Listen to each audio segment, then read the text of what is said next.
Hello everyone, I'm Chester44, also known as Fly, and welcome to this Let's Play of Citizen Sleeper 2. Last episode, we managed to solve the whole issue going on over in Wellspring, more or less. Now it's blockaded off. And now we have a new plan. We need to try and take on Lane. But to do that, we'll need to get to the scatter yards, which we'll do later on when we're investigating Hexport.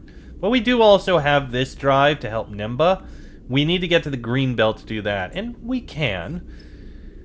I hate how bad these rolls were, but at least they can help. We can debug the array systems. We can also try and gather up more engine components. Ugh.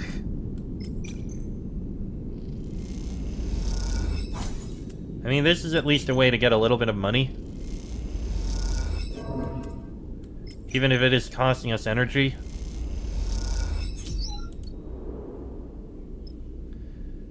At least the glitch is gone now.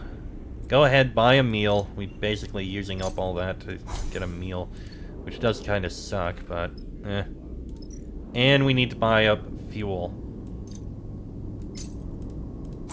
There we go, full up on fuel. And I can go ahead and rest here. I shouldn't have scavenged fuel. I should have had them scavenge fuel. Alright, odd jobs, that'll at least get us a bit more cryo. Oh? Sleeper, you got a moment? Eugene finds you in your berth. I have news about the Aphelion. Eugene has a seriousness you rarely see etched into the hard lines of his face. You remember the ship he is talking about. The Aphelion Path, the last surviving interstellar fraction ship in the Hellion system. If his stories are to be believed. I've been putting out some feelers for that little lost ship, and something came back. He glances around as if the information might leak to some unwanted source. I've been working with a contact of mine, a signal chaser working out of the Hollow. He's got some promising data. He followed the trails from the hidden wreck we found, calculated the possible vectors. If this thing is still in the Hellion system, it's in the shoals.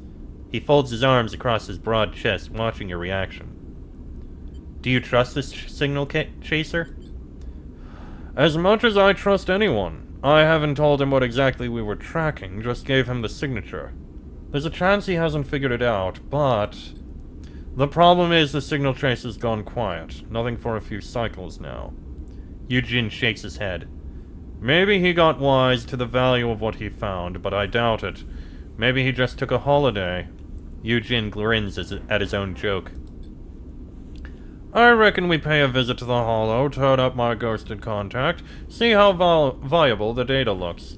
It looks good, we go out and get the ship. It doesn't, no harm, no foul. What about Vesna? What about her? Maybe she's involved, I doubt it. But could she come sniffing around after the fact that when a whiff of the data gets out? Ah, that's what she does. That's all I've got. Keep it between us, alright? We'll let the others know when we hit the Hollow. But remember what's at stake here, Sleeper. An interstellar ship. A ticket out of Hellion. He pats you hard on the shoulder. It'll be worth it. With that, Eugene drifts out of the bunks, whistling. Okay. Over in the Hollow. We'll make our way there. Okay, so that's one cycle. We have some good rolls here. I think we stay here for 2 more cycles, just to gather up some decent money. We can do that. Well, maybe not decent money, but at least a little bit.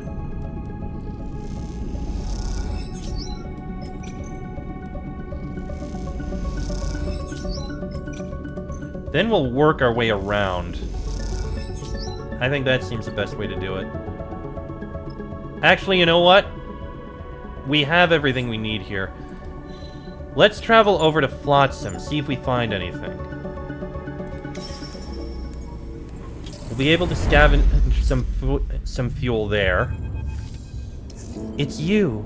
A familiar voice echoes down the tunnel behind you. Oh, you turn in the passage to see Femi towering over you. He shakes his head. This just keeps getting better. It's been a while, Femi. I'm glad you managed to get out. Yeah, I guess. He frowns and glances over his shoulder. Remember Nia, that sister of mine you thought you'd take on a contract? Well, she's taken some inspiration from your little trip. You can see anger burning in Femi's eyes, but there's a tiredness there too. He folds his arms across his broad chest. The symbol crash has been in repair since we got out of Hexport, caught up in that whole mess. So then, stuck here, she gets bored and decides to sign up with another crew, take a job. I said no, and she went anyway. Femi glares at you. What happened at Hexport? No idea. There was some kind of alert, but we were already on our way out. Didn't give it much thought, then the whole place went up. Been at the scatter yards ever since. Till we came here, that is.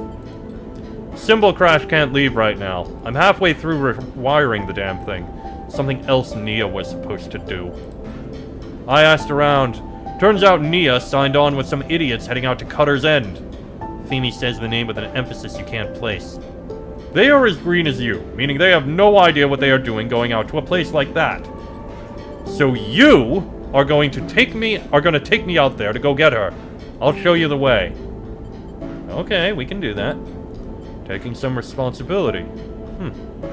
That's what I like to see. Look, I know how these things go. I've got chits, I can pay. Can't pay for the parts the symbol crash needs when no one sells them anyway. 250 cryo. No bargaining. In the meantime, I'm going to try to get the symbol crash ready to make the run herself. But the shape she's in, it's not the best idea to head out there alone. You suddenly see the desperation in his eyes. He would risk everything for Nia. I'll be waiting. We need to head out soon. Don't test my patience. Femi kicks off and glides back along the passage towards his ship. And don't even think about skipping out of Flotsam without me. Then we're really done. Got it. New contract. Oh, symbol crash. Femi seems ready to take a crippled ship out to Cutter's End. Only you can save him from himself. Got it. So, what else do we have here? We have buying a meal, sure. We've got maintenance, engine components. We only need 3. 250 would actually more than pay for it. So you know what? Let's go ahead, buy those engine components. That's enough. Now, let's go ahead and fix up the rig.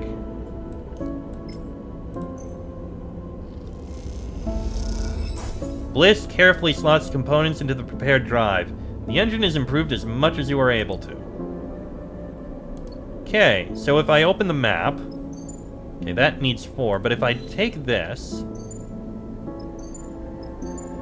I don't know what the improving the engine actually really did, but it must have done something.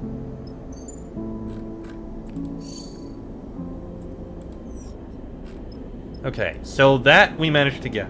Oh, it increased our fuel. It increased the amount of fuel we can hold. Gotcha. Okay. The tanker we can get fuel in. It's not the most ideal, but it is someplace. And this is where we'd fill supplies, but we're already full on supplies. So I think what I'm going to do is I can work in the offices here for a pretty nice deal.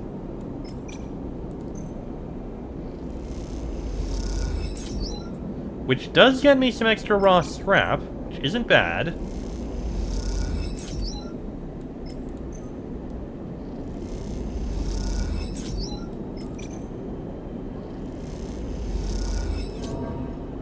Not keen on the loss of energy, but not much I can do there. But that does get us some of that. Now, you guys go scavenge fuel. We'll end the cycle.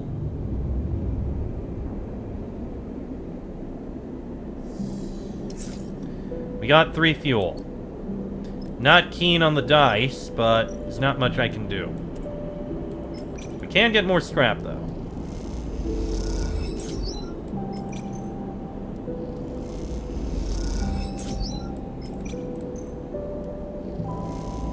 Take care of all of this.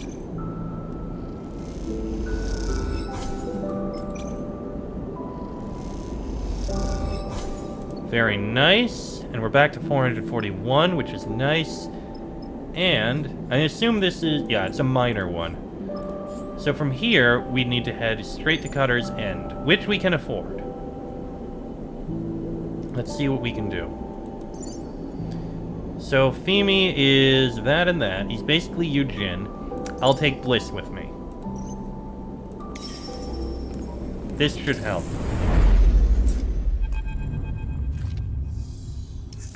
What the hell is happening out there? Femi is up and out of his seat the moment Seraphin brings the rig to rest near the asteroid known as Cutter's End.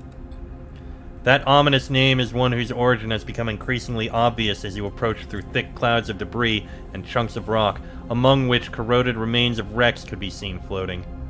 Now, as you look out on the splintered and terraced rock, you can't help but feel a slowly growing sense of dread. Look there!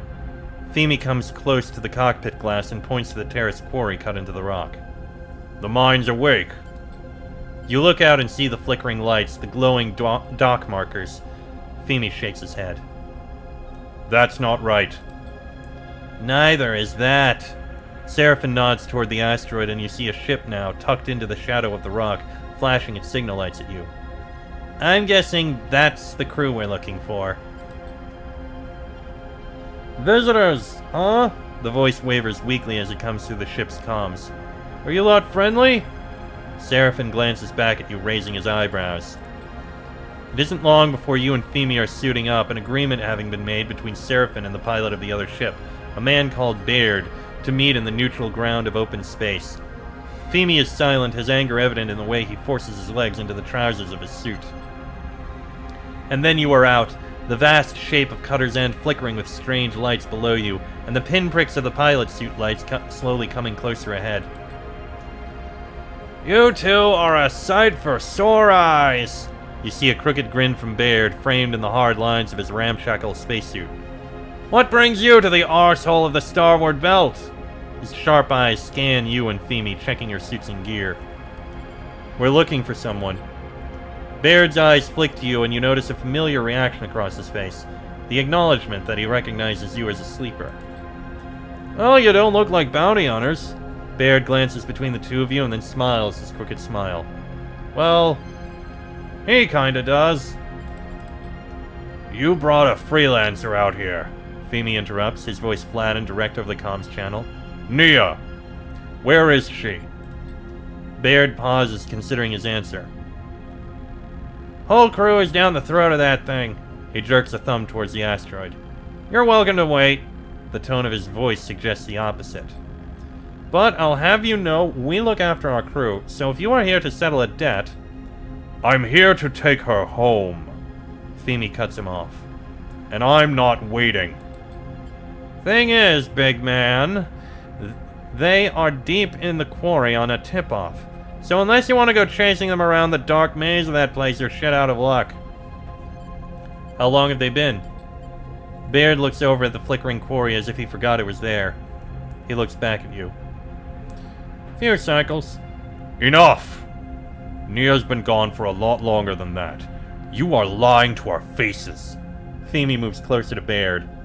And we know that rock has claimed more crews than any other. Baird's smile fades. No need for accusations. Who's to say you aren't trying to jump our claim? Forget this! Femi turns and heads back towards the ship. Baird smiles at you. Big man seems touchy. He's going to get you in trouble. Baird retreats to his ship and you to yours. We need to go in. Femi is impatiently gathering tools and loading them into the airlock. Right now. What's Baird hiding? Who cares? These idiots clearly think they are onto something, and they are desperate to keep it to themselves. What matters is our ingress. Femi grabs a cutting torch from the rack. There's a borehole on this side of the rock, could get us in under the radar. Or we dive right down the main shaft. I'll leave the call to you. Bliss arrives at the airlock and stares at Femi's angry tool gathering. Let's keep cool heads. That rock looks dangerous enough even when you're thinking straight. Femi ignores them. You get ready to depart, well aware that you are heading into a situation you don't quite understand. Let's see. So, we have the borehole.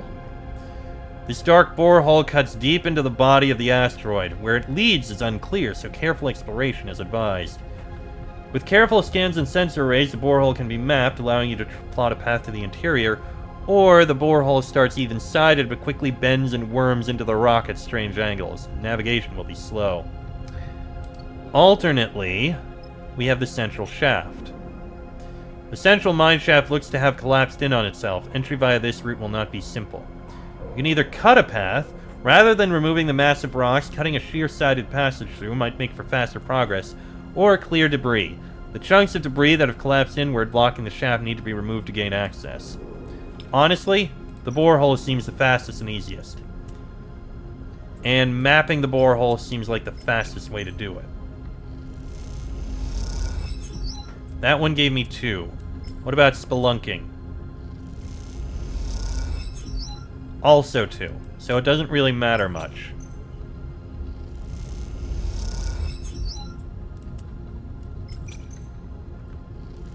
Okay, we got that. A little stress.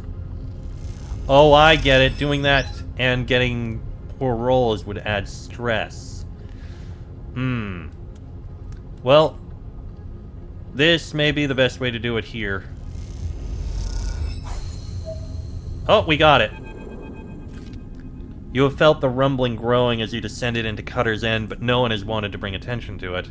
Now, floating in a cavernous rock-walled passage, it is impossible to ignore. There's something out there.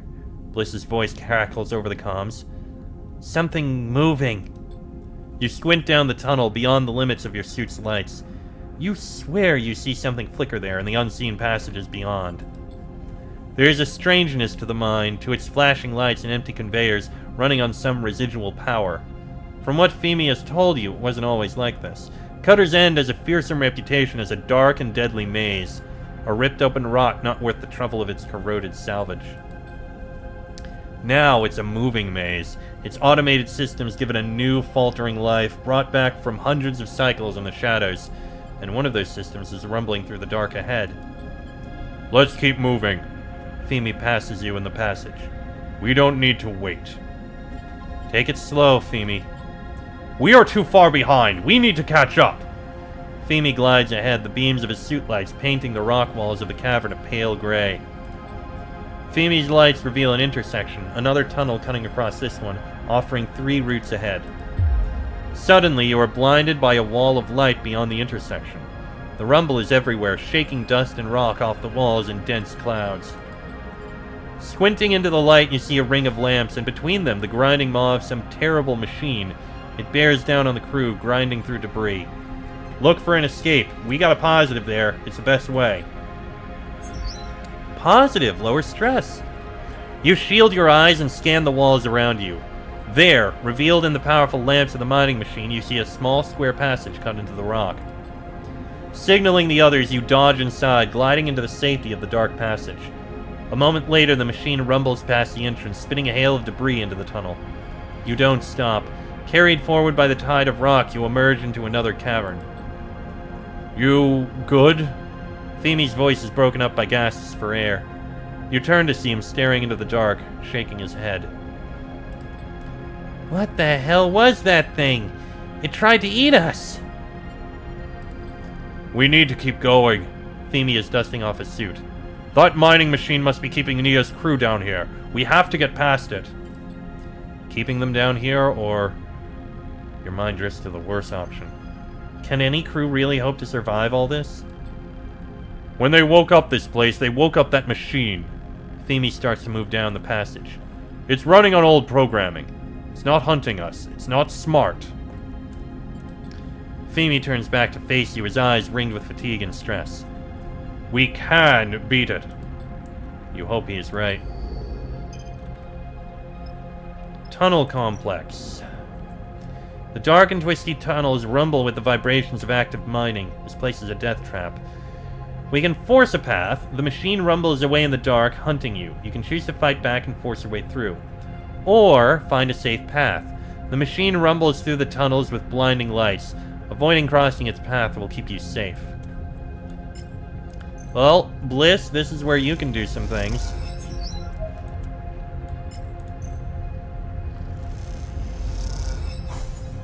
Little bit of stress, but you'll be fine. And you can force a path. Coming face to face with the grinders and lights of the machine, your crew loses their nerve. That's a lot of stress, holy crap. Alright, well, we've done something there. Let's go ahead and end the cycle. Rest up.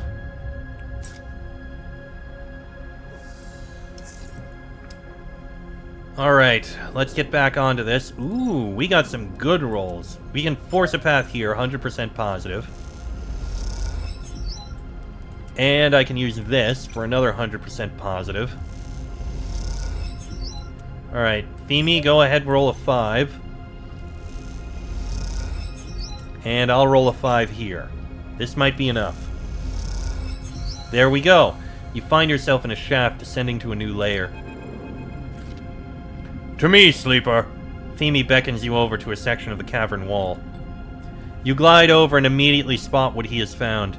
There is a large passage splitting off from this one, but it is not the passage itself that is of interest. It is the remains of a barricade freshly welded that draws your attention. They came through here. They tried to keep it out. Femi's eyes flick over the ruins. You look at the fresh cuts in the wall, the stone gouged out, the crumpled metal bent and crushed, and most tellingly the flattened remains of a welding torch embedded into the rock. The crew took a stand in this very place. You reach down and put a hand on the remains of the torch. Neo was here. Then you feel it, the rumble through the torch, through the rock wall. You look up at Femi and he sees it in your face. The machine is coming. Go! Femi meets your eye. Get safe! He looks over your shoulder and suddenly he's bathed in the blinding light of the machine's lamps. No, we stay together. You go to protest, but Femi kicks you in the chest, sending you spinning away, out of the path of the machine. By the time you catch yourself on the cavern wall and turn, you see Femi there in the middle of the passage entrance. It's lit white in the lamps. He waits, agonizingly long, until he knows the machine is coming for him, and then he kicks off hard and glides into the dark. The machine rumbles through in a hail of rock and dust, and you follow after it, batting away chunks of stone. You are slowed by the debris, and the machine pulls out ahead, rumbling endlessly onward through the tunnels, through rock and metal. And then it is gone. The cavern shakes, filling with dust, your vision gray. Your comms click and hiss, and chunks of rock thunk off the faceplate of your helmet. And then you see them, the faint lights of Femi's suit as he struggles through the dust. We got it, Femi says as he reaches you, his hands on your shoulders. Somehow, we got it. It takes some time to understand what happened. As the dust clears, you find yourselves at the lip of a shaft filled with debris. This huge pit, thick with shards of rock, must have been a refuse pit for the mine, a place to pipe the tailings, the waste. The machine went straight into this shaft, spinning into the open space and debris, shredding itself against a million razor-sharp bits of rock. Looking down into the pit, your lamps illuminate a few pieces of the machine. The rest is surely down there, deep inside the dense debris cloud. It isn't long before Femi is calling you once again, this time to another, still complete barricade. A barricade over the door to a machine room, sealed and secure. The last retreat of the crew you followed into this nightmare. So, tailing pit. One of the strange machines tumbled into this waste shaft. What might be recovered from its shattered chassis? Ooh, we can get some... Let's see. Search pit. The machine was smashed by the debris in the pit. Searching through the mess might yield something of value. Or clear the pit. Getting to the remains of the machine means clearing away some of the waste from the mine that has been fed into the pit. We also have the machine room. This sealed bay might hold the last evidence of the crew's ill-fated expedition, but what remains? We can cut the doorway. The door is sealed and barricaded. It'll take some time to cut it open, but it will be safer that way. Or, there is no time to waste. If Nia's behind that door, then it needs to be broken open and quickly. Well, I can do some bonuses with the tailing pit.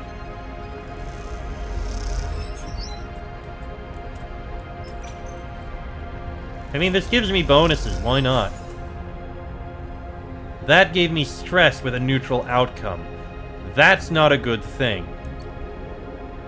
So I'm not going to do neutral outcomes with it. You can try cutting the doorway.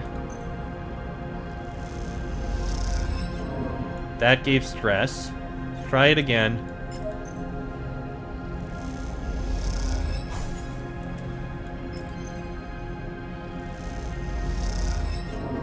That gave me stress, and now I'm at +1. Crap. I again forgot that I could do a push. Alright, end the cycle.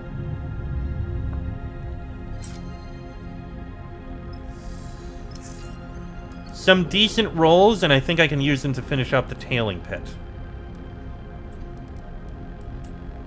Go ahead and search the pit with this 5. Bliss, you've got some very bad rolls. But go ahead, search the pit.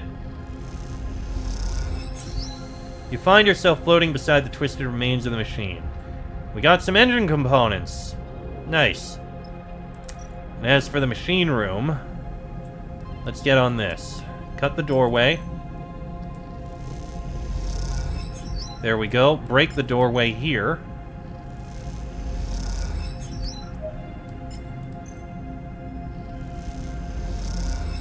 And we get one more success here and we're good.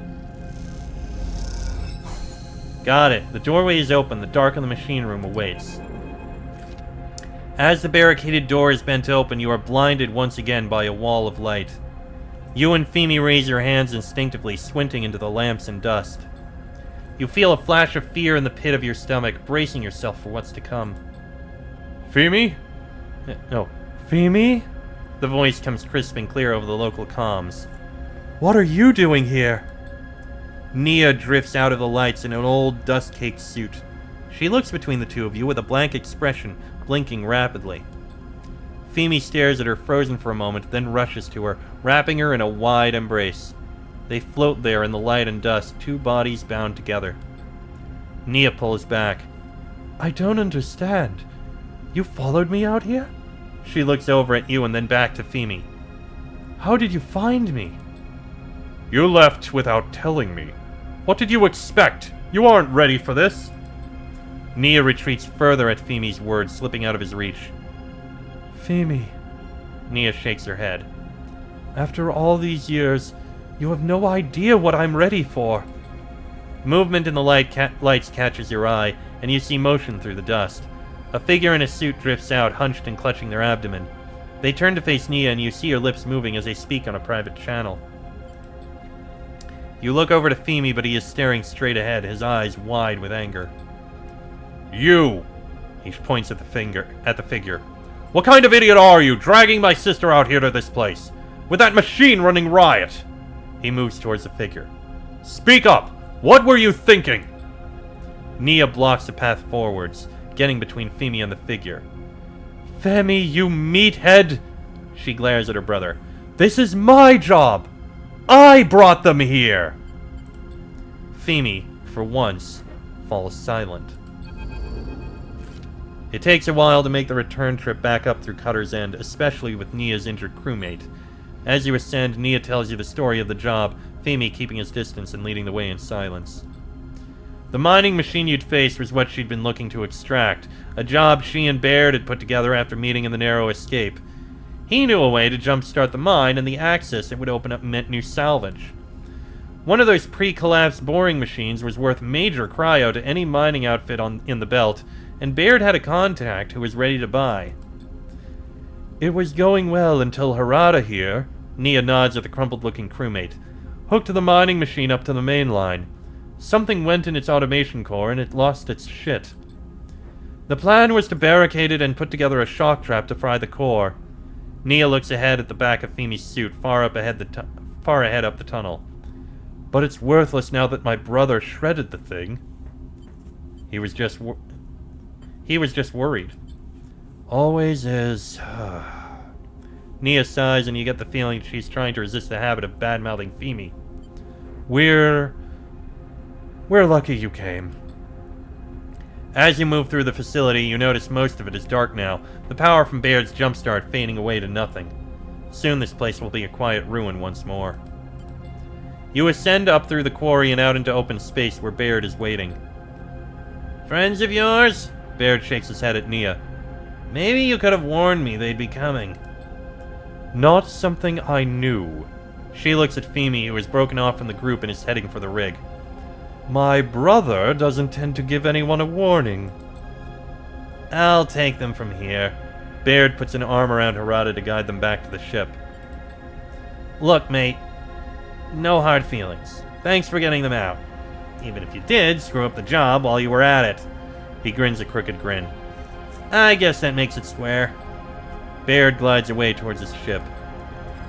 I should ride back with them, but I'll see you in Flotsam. Nia gives you a warm smile. Thanks for helping my brother. I know he appreciates you, whatever he does or doesn't say. You watch her go, then glide over to the rig as the last flickering lights of Cutter's End fade. Okay. Well. Didn't really see it happening that way. We're gonna need to do one more point in order to get the engineer point I want. But I think it's time for us to head back and move on. And I'm gonna end the episode here. Next episode, we'll head back, fuel up, and take care of what we can. Till then, I am Chester44, also known as Fly. This has been a Let's Play of Citizen Sleeper 2, and I shall see you all next time.